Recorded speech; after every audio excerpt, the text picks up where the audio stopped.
Kinunan kagabi ng pasaherong si Joy Gutierrez ang tagpong ito ng sagutan nila ng tsuper ng sinakyang na jeep na biyaheng Baclaran Sukat sa Parañaque. Kwento niya, pinapababa umano siya ng tsuper. Ang dahilan, mataba raw kasi siya.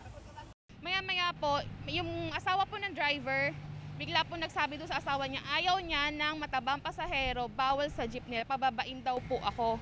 So, sumigaw po yung driver na bumaba daw ako. Bumaba daw po ako, mafa-flat daw po yung gulong nila, bago lang daw po yung jeep nila, 2 weeks lang daw po sa kanila. Noong una ay hindi raw ito pinansin ni Joy. Pinagtanggol pa nga raw siya ng ibang pasahero. Di po ako bumaba kasi pinagtatanggol na din po ako ng mga pasahero po nakasama ko po eh. Pero hindi raw tumigil sa pagbibitiw ng masasakit na salita ang tsuper at asawa nito.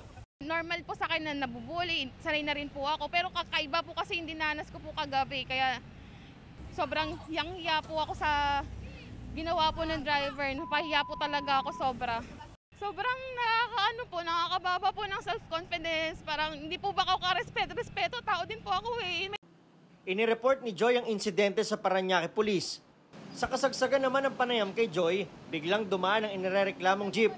Sinusubukan pa naming makuha ang panig ng driver. Ayon sa LTFRB, bawal mamili ng pasahero ang mga tsuper ng mga pampublikong transportasyon.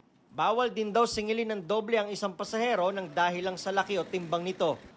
Kung ano po ang binabayaran ng pasahero ay para po sa sarili niya, hindi po dahil 3 beses siyang mas malaki sa normal na individual o 2 beses siyang mas malaki sa normal na individual. Wala pong ganon.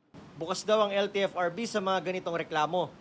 Para sa GMA Integrated News, Nico Wahe, nakatutok 24 oras.